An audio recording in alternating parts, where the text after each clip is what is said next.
In questo video vi spiegherò come convertire Far Cry 3 in italiano. Voi vi scaricate il link che avete nella descrizione scusate, e lo aprite.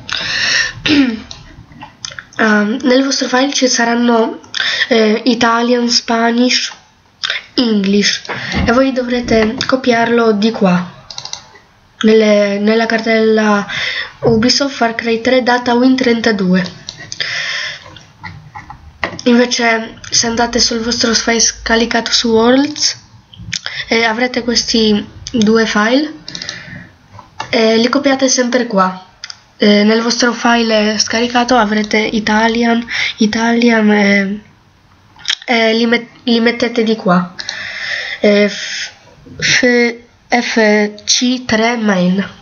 Invece quello dei vostro file scaricato multicommon copiate il link qua dove ci sarà Italian e basta.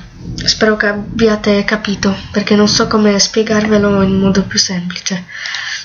Comunque dovete mettete questo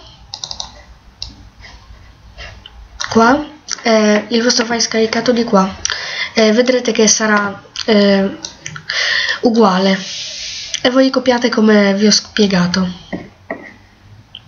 Ciao, alla prossima!